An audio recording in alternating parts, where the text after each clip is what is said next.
जय हिंद दोस्तों, स्वागत है आपका नॉलेज वर्ल्ड में। मैं नितेश श्रीवास्तव आपका स्वागत करता हूं और उम्मीद करता हूं आप सभी अपनी तैयारियों में लगे हुए होंगे। लगातार चलते रहिए। लगातार चलते रहने से मंजिलें नज़दीक आ जाती हैं।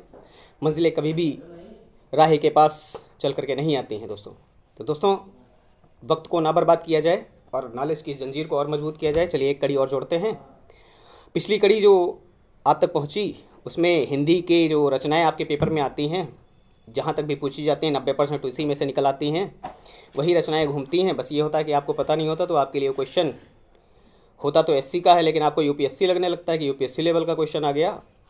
तो दोस्तों चलिए उन रचनाओं के बाद में हिंदी का ही एक पार्ट और आप तक पहुँचाते हैं, जो आपको कहीं ना कहीं नंबर दिलाएगा और आपको और लोगों से थोड़ा सा ऊपर ले जाएगा। दोस्तों, आज मैं जो बताने वाला हूँ वो बहुत ही महत्वपूर्ण है। समाचार पत्र और पत्रिकाएं हिंदी के अकॉर्डिंग जो आपसे पूछी जाएंगी, समाचार पत्र और पत्रिकाएं, उनके बारे में आपको बताने वाला हूं। तो चलिए कॉपी और पेन उठा लीजिए, या ना उठाइए, अपने आप को विवेकानंद समझिए और कान में लीड लगाइए। देखते रहिए, सुनते रहिए, आपको याद हो जाएगा। आपकी ये क्षमता आपको कहीं ना कहीं नंबर दिलाएगी। तो दोस्तों चलिए समाचार पत्र में शुरुआत करते हैं उदंत मार्तंड से। बहुत पूछा जाता है, जीएस के अकॉर्डिंग भी आता है, हिंदी में कूदता है, कहीं भी आ सकता है। ये पैरासीटामॉल है, ये उदंत मार्तंड। और उदंत जानते हैं क्या होता है? उदंत होता है जिसके दांत नहीं हो, उसे उदंत कहा जाता है। हो सकता है हिंदी के वन वर्ड में आ जाए, आपसे कह दे कि जिसके दांत ना हो उसे क्या कहा जाता है, तो उसे उदंत कहा जाता है। और मार्तंड की बात आती है तो मार्तंड दोस्तों सूर्य का पर्यायवाची होता है। सूर्य एक तारा है, ध्यान रखिएगा।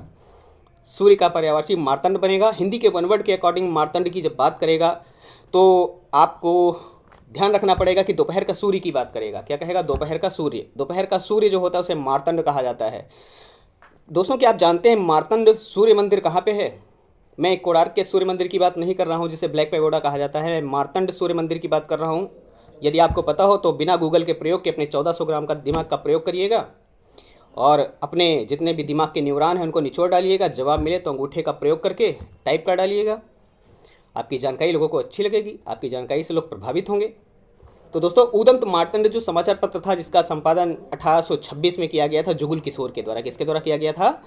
जुगुल किशोर के द्वारा उदंत मार्तंड समाचार पत्र का संपादन किया गया था, ये ध्यान रखिएगा। दोस्तों, नेक्स्ट बात आएगी कवि वचन सुधा। कवि वचन सुधा, कवि वचन सुधा और बाला बोधनी की बात करेगा। कवि वचन सुधा और बाला बोधनी की बात करेगा कि कवि वचन सुधा जो समाचार पत्र या पत्रिका की बात कर देगा। टेंशन मत लीजिएगा कि समाचार पत्र बोल रहा है या पत्रिका बोल रहा है, कोई भी वहाँ पे कन्फ्यूजन मत रखिएगा। पत्रिका कहे आंसर में आपको वही मिलेंगे, समाचार पत्र कह दे आंसर आपको वही मिलेगा। कवि वचन सुधा या फिर बाला बोधनी कहेगा, आप आंसर के लिए जाइएगा भारतेंदु हरिश्चंद्र के पास। किसके पास जाइएगा? भारतेंदु हरिश्चंद्र के पास जाइएगा। दोस्तों, यदि आप भारतेंदु हरिश्चंद्र के बारे में नहीं जानते हैं तो आपको जानना पड़ेगा। इन्होंने हिंदुस्तान का नारा दिया था भारतेंदु हरिश्चंद्र जी ने, और इन्होंने ही लिखा था अंधेर नगरी और चौपट राजा वाली कहानी आपने पढ़ी होगी भारत दूरदर्शा के बारे में। उसके लेखक भी भारतेंदु हरिश्चंद्र जी भी थे। और भारतेंदु और हरिश्चंद्र आ गए हैं तो आपको बता दूं, भारत की पहली जो फिल्म थी जिसमें आवाज़ नहीं थी, उस फिल्म का नाम भी हरिश्चंद्र था। राजा हरिश्चंद्र को आप जानते होंगे, जिन्होंने सपने में अपने राज्य का दान कर दिया था और वास्तविक में आकर के ऋषि ने उनके पूरे राज्य पाठ को मांग लिया था। और इसीलिए राजा हरिश्चंद्र जो थे, बात आती है कहीं ना कहीं बोल दिया था बहुत बड़े राजा हरिश्चंद्र मत बनो, बहुत सत्यवादी मत बनो। तो राजा हरिश्चंद्र की बात आएगी तो भारतेंदु हरिश्चंद्र के साथ ध्यान रखिएगा। भारत की पहली जो फिल्म थी 1913 में बनी थी राजा हरिश्चंद्र, जिसमें आवाज़ नहीं थी। क्या आप जानते हैं आवाज़ वाली फिल्म भारत की पहली कौन सी थी? यदि आप जानते हैं तो कमेंट करके बताइएगा। तो भारतेंदु हरिश्चंद्र जी को याद रखिएगा। कविवचन सुधा और कौन? बाला बोधनी वाले। बाला बोधनी और कविवचन सुधा के संपादक की बात कर देगा, भारतेंदु हरिश्चंद्र के पास जाइएगा, आपको नंबर दिलाएंगे वो। हिंदी प्रदीप की बात करेगा, हिंदी प्रदीप पत्रिका या समाचार पत्र की बात कर दे हिंदी प्रदीप, तो आपको जाना पड़ेगा बालकृष्ण भट्ट के पास में। किसके पास जाना पड़ेगा? आपको जाना पड़ेगा बालकृष्ण भट्ट के पास, आपको जाना पड़ेगा। दोस्तों, बालकृष्ण भट्ट के नाम के साथ में आपको नवीन याद रखना पड़ेगा। कहीं कहीं पूछ लेता है कि नवीन के उपनाम से कौन से लेखक को जाना जाता है, तो बालकृष्ण भट्ट को याद रखिएगा। बालकृष्ण भट्ट। हिंदी प्रदीप के संपादक कौन थे, या हिंदी प्रदीप पत्रिका के संपादक कौन थे? दोस्तों, आप पहुंच जाइएगा बालकृष्ण भट्ट के पास में। दोस्तों, बाल मतलब केस। क्या आप बाल का पर्यायवाची जानते हैं? यदि बिना गूगल के प्रयोग के आपको पता हो तो कमेंट करके बताइएगा। इन केस, बालों, चिकुल और कच्छ इन्हीं का पर्यायवाची है। इसके आगे का पर्यायवाची क्या आप जानते हैं? कमेंट करके बताइएगा। और यदि आप जीएस पढ़ते हैं तो बताइएगा ये नाखून, बाल, नाखून ये कौन सी प्रोटीन के बने होते हैं, कमेंट करके बताइएगा दोस्तों। उसके बाद आपको याद रखना है हंस। हंस हंस और माधुरी की बात करेगा, हंस पत्रिका की बात करेगा या माधुरी पत्रिका की बात करे, आपको जाना पड़ेगा किसके पास? आपको जाना पड़ेगा मुंशी प्रेमचंद के पास। मुंशी जी के पास जाना पड़ेगा, मुंशी प्रेमचंद के पास जाना पड़ेगा। दोस्तों ध्यान रखिएगा, मुंशी प्रेमचंद का नाम बहुत पूछा जाता है और उनका नाम जो वास्तविक वाला था धनपत राय श्रीवास्तव था। क्या नाम था उनका? धनपत राय श्रीवास्तव। और हाँ, याद रखिएगा उनका जो अधूरा उपन्यास है, अधूरा उपन्यास उनका जो रहा वो मंगलसूत्र रहा। क्या रहा? मंगलसूत्र रहा। कई बार पूछा गया है, बहुत पूछा आता है बड़े एग्जामों में, दरोगा इनसे ऊपर जो निकलता है एग्जाम, उसमें ये बहुत पूछा जाता है, ये वाला मंगलसूत्र वाला। कि जैसे गांधी की पुस्तक वो अधूरी पूछी जाती है, माई एक्सपेरिमेंट विद ट्रुथ, सत्य के साथ मेरे प्रयोग, ऐसे ही इनकी किताब भी पूछी जाती है। मुंशी प्रेमचंद या धनपत राय श्रीवास्तव की जो अधूरी उपन्यास है उसका नाम क्या है? लोगों को कंफ्यूज करना होगा, मुंशी प्रेमचंद हटा देगा, डायरेक्ट कर देगा धनपत राय श्रीवास्तव का अधूरा उपन्यास का नाम क्या था। तो ध्यान रखिएगा, एक ही बात होगी, धनपत राय श्रीवास्तव उनके जो मूल नाम हुआ करता था, मुंशी के नाम से वो फेमस थे, इसलिए मुंशी प्रेमचंद उनका नाम हुआ करता था। इन्होंने हंस और माधुरी पत्रिका का संपादन किया था मुंशी प्रेमचंद ने। इनकी रचनाओं को भी याद रखिएगा, गोदान गबन की बात आएगी, गोदान गबन, प्रेम पच्चीसी, ये भी मानसरोवर, शतरंज के खिलाड़ी, पूस की रात, बहुत सारी रचनाएं इनकी हैं, ध्यान रखिएगा, जिसमें गोदान गबन वगैरह बहुत पूछी जाती है। ब्राह्मण, आपसे कहेगा ब्राह्मण जो पत्रिका थी उसके संपादक कौन थे? कहेगा आपसे ब्राह्मण पत्रिका के संपादक कौन थे? ब्राह्मण पत्रिका की जब बात करेगा दोस्तों, तो ब्राह्मण पत्रिका जो थी इसके संपादक जो थे वो प्रताप नारायण मिश्र थे। कौन थे? प्रताप नारायण मिश्र हुआ करते थे, इनके संपादक होंगे ब्राह्मण पत्रिका के प्रताप नारायण मिश्र। पंडित जी ही ब्राह्मण के संपादक हैं, ध्यान रखेंगे।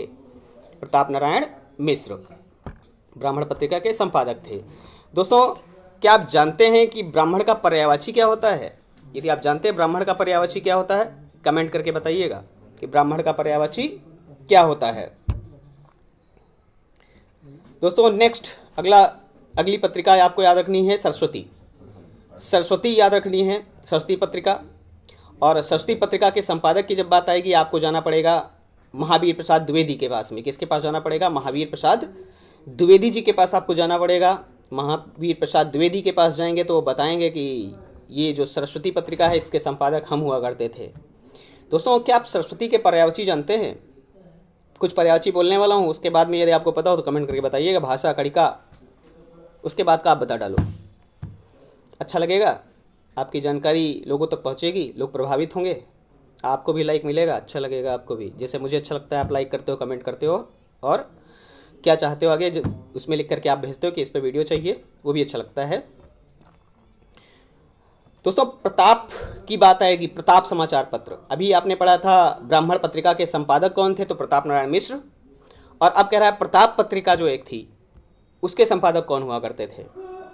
प्रताप जो पत्रिका थी उसके संपादक दोस्तों जो थे, उनके जन्मदिन पे 17 नवंबर को विद्यार्थी दिवस मनाया जाता है। क्या आप उनके नाम तक पहुंच सकते हैं? यदि आपके दिमाग में गणेश शंकर विद्यार्थी जी का नाम आ रहा है तो आप बहुत अच्छे हैं। गणेश शंकर विद्यार्थी जी का जन्म 17 नवंबर को जन्मदिन जो मनाया जाता है वो विद्यार्थी दिवस के रूप में मनाया जाता है, ध्यान रखिएगा दोस्तों।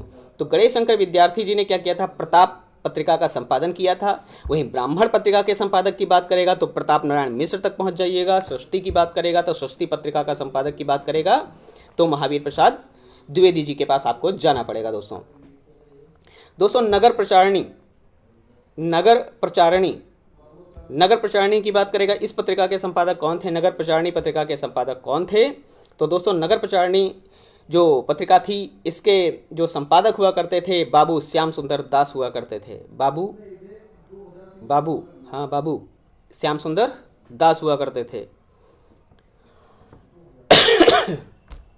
बनारस अखबार की बात करेगा आपसे कि बनारस अखबार जो था उसके संपादक कौन थे? तो दोस्तों बनारस अखबार के संपादक थे राजा शिव प्रसाद सितारे हिंद की बात कर रहा है। पूरा नाम याद रखिएगा और साथ में इनके साथ ले जाइए राजा भोज का सपना। रचनाओं में आपको बताया गया था कि हिंदी की रचनाओं में राजा भोज का सपना के लेखक कौन हैं? राजा भोज का सपना के लेखक थे राजा शिव प्रसाद सितारे हिंद। ध्यान रखिएगा, सितारे हिंद उड़ा देगा, आपसे कहेगा सितारे हिंद के उपनाम से किसे जाना जाता है, तो ध्यान रखिएगा राजा शिव प्रसाद सितारे हिंद। और इन्होंने क्या किया? बनारस अखबार का संपादन किया था। आनंद कादंबरी, आनंद कादंबरी आनंद कादंबरी पत्रिका का संपादन करने की जब बात आएगी, आपको जाना पड़ेगा बद्री नारायण चौधरी के पास में, बद्री नारायण चौधरी के पास में। और इनका जो उपनाम है वो प्रेम घनन, ये किस नाम से जाने जाते हैं? प्रेम घनन के नाम से भी जाने जाते हैं। उपनाम इनका हो जाएगा प्रेम घनन। तो आनंद कादंबरी की बात करेगा, इसका संपादन मिर्जापुर से होता था। ध्यान रखिएगा, कई बार पूछ लिया गया कहाँ से संपादन होता था, इसलिए इसको ये याद रखेंगे, मिर्जापुर से इसका संपादन होता था आनंद कादंबरी का। दोस्तों, क्या आप जानते हैं आनंद मठ के लेखक कौन थे? यदि आप जानते हैं आनंद मठ का लेखक कौन था, कमेंट करके बताइएगा। और साथ ही यदि आपको पता है कादंबरी का लेखक कौन था, तो कादंबरी का लेखक भी टाइप कर दीजिएगा। कितना टाइम लगेगा दोस्तों? प्रजा हितैषी की बात करेगा, प्रजा हितैषी की जब बात करेगा कि प्रजा हितैषी जो पत्रिका थी या समाचार पत्र था, इसका संपादन कौन करता था, तो प्रजा हितैषी की जब बात करेगा दोस्तों, तो प्रजा उसी के पास हो सकती है जो राजा हो। लेकिन आप राजा शिव प्रसाद सितारे हिंद तक मत जाइएगा, नहीं तो गलत हो जाएगा। राजा जो सितारे हिंद की बात आती है, शिव प्रसाद सितारे हिंद, उनको आप बनारस तक रखिए ना, बना दीजिए उनको दिमाग में बनारस का राजा और बनारस अखबार उनसे निकलवा दीजिएगा। और यहाँ प्रजा हितैषी की बात हो रही है, तो प्रजा हितैषी बना करके ले जाइएगा राजा लक्ष्मण सिंह को। किसको? राजा लक्ष्मण सिंह। राजा लक्ष्मण सिंह ने क्या किया? इन्होंने क्या किया? प्रजा हितैषी पत्रिका का संपादन किया था। ध्यान रखिएगा, प्रजा हितैषी। सुदर्शन दोस्तों, आपसे कहेगा सुदर्शन पत्रिका जो थी, इसके संपादक कौन थे, तो कोई भी टेंशन लेने की बात नहीं है। सुदर्शन की बात करेगा, आप चले जाइएगा किसके पास? आप चले जाइएगा वंदे मातरम के जो लेखक रहे हैं, जिन्होंने आनंद मठ पुस्तक लिखी। यदि आप जानते हैं तो आप पहुंच गए होंगे देवकीनंदन खत्री, वो तो उसके थे, क्या बोलते हैं, सुदर्शन की जब बात करेगा देवकीनंदन खत्री के पास जाइएगा। और देवकीनंदन खत्री ने क्या किया था? उन्होंने जो किया था, लिखी थी एक रचना, कौन सी? देवकीनंदन खत्री ने वो लिखी थी चंद्रकांता के लेखक कौन थे? देवकीनंदन खत्री थे। और बंगदूत अगली बात करेगा, बंगदूत की जब बात करेगा, बंगदूत की बात आएगी, पत्र या समाचार पत्र की बात करें, आप पहुंच जाइएगा किसके पास में? आप जाइएगा राजा राम मोहन राय के पास में। दोस्तों, क्या आप जानते हैं राजा राम मोहन राय को राजा की उपाधि किसने दी थी?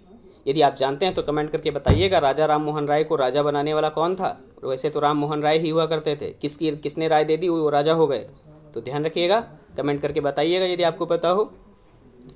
दोस्तों, इंदु एक पत्रिका की बात करेगा, इंदु पत्रिका जो है, इसके संपादक कौन थे? क्या आप जानते हैं?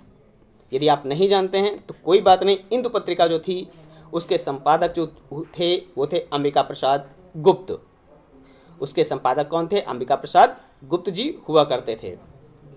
तो दोस्तों, ये मुश्किल से 14 से 15 आपके पास पहुंचे होंगी पत्र, समाचार पत्र और पत्रिकाएं। और यकीन मानिए, इनको याद करके देखिए, आप पेपर को बिल्कुल निथार के रख देंगे कि ये वाला गलत है, ये वाला सही है, ये वाला इसका ये वाला है। ये 15 समाचार पत्र बहुत घूमते हैं पेपर में, जो भी पूछा जाता है पत्र पत्रिकाओं में इसी के अंतर्गत गिर जाता है। यदि आपको लगता है कि इसे पढ़ना चाहिए तो पढ़िएगा। वीडियो अच्छा लगे तो अपने दोस्तों को भेजिएगा, लाइक करिएगा, कमेंट करिएगा, शेयर करिएगा। और इसके बाद में जल्दी ही एक और कड़ी जोड़ूंगा इस जंजीर में। तो मिलता हूं दोस्तों आपसे अगले वीडियो में नई जानकारी के साथ। तब तक के लिए जय हिंद, विजय हिंद। अपना और अपनों का ख्याल रखें, अपने लिए जिएं, अपनों के लिए जिएं, अपने सपनों के लिए जिएं। जय हिंद, वंदे मातरम।